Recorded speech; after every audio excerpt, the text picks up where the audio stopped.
जय हिंद दोस्तों। आज हम पर्वत और पहाड़ के बारे में जानेंगे कि पर्वत क्या है, पहाड़ क्या है और भारत में इंपॉर्टेंट पर्वत और पहाड़ के बारे में जानेंगे। और जब मैप का क्लास आएगा तो हम मैप के बारे में जानेंगे, मैप से ही देखेंगे कौन कहाँ पे है, उसके बारे में हम विस्तार से जानेंगे। ठीक, अभी हम पहले ये जानते हैं कि पर्वत और पहाड़ क्या है, कुछ इंपॉर्टेंट पर्वत के नाम भी हम जानेंगे। देखिए, पर्वत आपको लग रहा है पहाड़, ये तो दोनों एक ही नाम है। नहीं, नाम दोनों का बिल्कुल अलग है। पर्वत और पहाड़ जिस तरह नाम अलग है, उस तरह उसका हाइट के आधार पर दोनों का पर्वत और पहाड़ रखा है। हाइट माने क्या, पर्वत जो बड़ा बड़ा बड़ा का सेंस देता है और पहाड़ छोटा का सेंस देता है, लेकिन दोनों का लगभग आकार एक ही टाइप का रहता है, इसी टाइप का।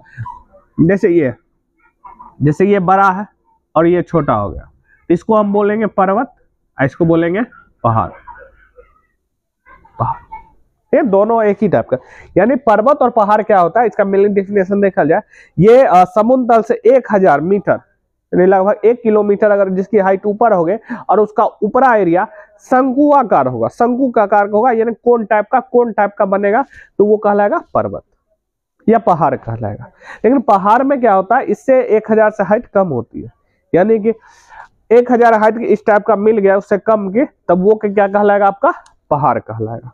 तो मेनली आप पहाड़ और पर्वत के बारे में जान गए। अब पहाड़ और पर्वत का निर्माण ऐसे थोड़ी ना हुआ होगा, कोई ना कोई रीजन होगा निर्माण होने का। कैसे हुआ, तो भाई हम पर्वत के प्रकार के बारे में, यानी उत्पत्ति के आधार पर, यानी उसको उत्पन्न कैसे हुआ, बना कैसे, उसी के आधार पर हम पर्वत को कई भागों में बांट गया। मेनली 4 प्रकार में बांटा गया। यही हम 4 प्रकार के बारे में जानेंगे कि क्या है चारों। पहला है वलित या मोरदार पर्वत। मोरदार पर्वत मन से समझिए, ये है, ये यहाँ पर बलित या मोरदार पर्वत ऐसा पर्वत है जो टेक्टोनिक प्लेट क्या करता है, जब एक दूसरे से मुड़ जाता है, मोरदार यानी मुड़ के ही बनता है। जैसे अगर हमारा देखिए हिमालय जो पर्वत है, हिमालय से पहाड़ों का बहुत सारा समूह है। अब देखिए इसमें अगर मेनली बात करें, ये हमारा चोटी कहलाता है, ऊपर वाला एरिया जो क्या कहलाता है, चोटी कहलाता है। क्या कहलाता है, चोटी कहलाता है, ये उसका ऊपर है। अब वलित पर्वत या मोरदार पर्वत क्या, ठीक है, जब 2 टेक्टोनिक प्लेट, जैसे एक प्लेट इधर है और एक टेक्टोनिक प्लेट इधर है, ये और ये मान लीजिए आपस में आया, लड़ा, ये क्या करेगा, एक भारी वाला जो रहेगा और ये क्या करेगा, इसको उठा देगा। माने ये इसको क्या करता है, इस टाइप का मार देता है, जिसका इसका ऊपरी एरिया क्या करता है, ऊपर उठ जाता है, जिस कारण से ये एक पर्वत का रूप ले लेता है। यही है, यानी ए प्लेट ये क्या करता है, एक तरह से अंदर एक तरह ढुक जाता है, पूरा का पूरा ढुक जाएगा, अंदर ढुक जाएगा। ये हल्का वाला रहता है ऊपर उठ जाता है और भारी वाला क्या करता है, नीचे चला जाता है। इसको मतलब मारता है, ये क्या करता है, ऊपर उठ जाता है। ये जो ऊपर वाला एरिया उठता है, अब ये एरिया थोड़ी ना सही रहता है, आपको दिख रहा है, लेकिन ये एरिया जो रहता है ऐसे बहुत सारा, इसमें बहुत टूट फूट होता है, जिसके कारण ये पर्वत का निर्माण ले लेता है, पहाड़ का नहीं। यानी वलित यानी मोरदार, ये मोर हुआ ना, टेक्टोनिक प्लेट मोर हुआ, जिसके कारण मोर के कारण क्या करता है, यह पर्वत का निर्माण हो जाता है। जैसे हमारा ले लीजिए हिमालय। अब देखिए यहाँ दुनिया में बहुत सारे, एक रॉकी पर्वत भी है जो अमेरिका में है, उत्तरी अमेरिका। एंडीज पर्वत ले लीजिए, दक्षिण अमेरिका में है, आपका दक्षिणी अमेरिका में।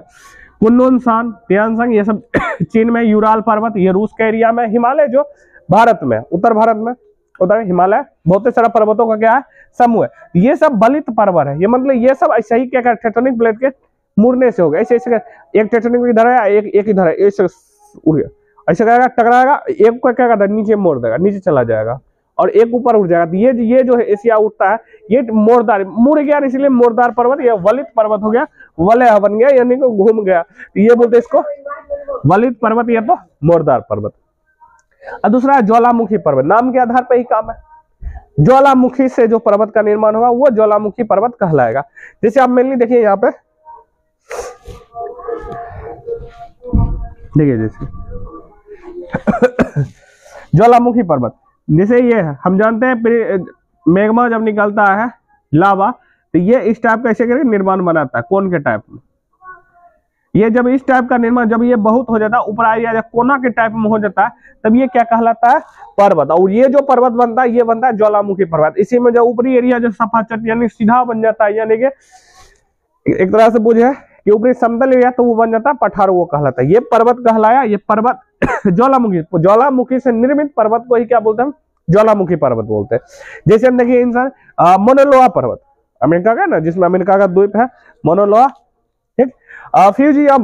फ्यूजियामा जापान में, फ्यूजियामा और कोटोपैक्सी बड़ा है, सब दुनिया का सबसे ऊंचा है ये कोटोपैक्सी। तो ये हो गया ज्वालामुखी पर्वत, ये सब ज्वालामुखी से निर्मित रहते हैं। तो याद ध्यान क्या रखिएगा, यहाँ पर मोनोलोआ, फ्यूजियामा और कोटोपैक्सी ज्वाला। अब है अवशिष्ट पर्वत। अवशिष्ट माने कि बेकार बच गया, काट घटाए दो, अवशिष्ट माने जो बेकार बच गया, यानी कि ये पर्वत बहुत पुराने पर्वत होते हैं। अवशिष्ट पर्वत जो होते हैं बहुत पुराने पर्वत होते हैं, और इस पर्वत का निर्माण बहुत ही पुराना रहता है, बहुत पुराना कैटेगरी में आता है। और इसका जो था कटनी छटनी स्टार्ट हो जाता है, यानी अपक्षय और अपर्दन स्टार्ट हो जाता है। जैसे मान लो कोई एक बड़ा पर्वत, कोई किसी टाइप का, अब ये पर्वत काट छट गया, इसका हवा किसी भी टाइप का, अब ये छोटा हो गया, मान लीजिए क्या पर्वत हो गया, अब रियल रूप इस टाइप का हो गया, छोटा हो गया, ये पर्वत छोटा हो गया। अब ये बहुत पुराना वलित पर्वत, यह अवशिष्ट पर्वत में बहुत पुराना पर्वत हो जाता है। बहुत पुराना पर्वत जो होता है, जिसमें अपर्दन और अपक्षय होना स्टार्ट हो जाता है, वो आपका कहलाता है अपशिष्ट पर्वत। यानी अब जो इंपॉर्टेंट आरावली पर्वत जो दुनिया का सबसे पुराना पर्वत में आता है, विंध्याचल जो भारत में ही है, ये दोनों पर्वत क्या है आपके अपशिष्ट पर्वत में आते हैं। एक और अपलेशियन पर्वत भी आता है, अपलेशियन पर्वत भी क्या होता है, अपशिष्ट पर्वत के अंतर्गत आते हैं। अब चौथा बात करें ब्लॉक पर्वत, ब्लॉक के टाइप में आता है ब्लॉक पर्वत। अब ये इस पर्वत का निर्माण कैसे होता है, ब्लॉक पर्वत का निर्माण कैसे होता है, इसका समझ देखिए। ब्लॉक पर्वत किसी और टाइप का निर्माण नहीं होता। जब जैसे मानिए ये जमीन है, ये क्या है, जमीन वाला ये साइड का दो हिस्सा मान लीजिए किसी टाइप का ये उठ गया, ज्वालामुखी क्या गया, इसको उठा दिया, इधर का भी एरिया जो हो गया उठ गया, ये एरिया भी क्या क्या उठ गया, और ये दोनों एरिया, और ये या इस टाइप का समझिए, ये तो उठ गया, या दूसरा कंडीशन क्या हो सकता है, या तो इसको क्या कर दिया, जैसे ये एरिया हो गया ये वाला, अब ये एक एरिया क्या किया, बीच वाला ये वाला धस गया, बीच वाला, तो ऑटोमेटिक ये वाला उठा हुआ प्रतीत होगा, ये वाला धस गया, मान लीजिए ये वाला क्या किया, धस के नीचे आ गया, तो स्वाभाविक बात है ये वाला कहिएगा आप उठा हुआ पर्वत है, सीधी सी बात। अब यहां मान लीजिए ऊपरी शेप इस टाइप का होगा, इस टाइप मान ले, अगर ऐसे नहीं तो पठार बनेगा, लेकिन जब है मान लिया इस टाइप का है, इस टाइप का पर्वत के शेप में बन गया, तो ये जो यानी कि इसमें बीच वाला पर्वत क्या करता है, बीच वाला एरिया धस जाता है, या तो ये इस साइड वाला को उठा देगा, तो ये बगल में जो पर्वत बनता है ये ब्लॉक पर्वत बनता है। ये कौन सा पर्वत बनता है, और ये आपका भ्रंश घाटी हो जाता है, घाटी के टाइप में होता है, घाटी जानते हैं ना, बहुत बड़ा चौड़ा एरिया होता है, दो पहाड़ों के बीच का बहुत बड़ा एरिया, चौड़ा एरिया होता है। एक होता है दर्रा जो छोटा एरिया रहता है, दर्रा के बारे में।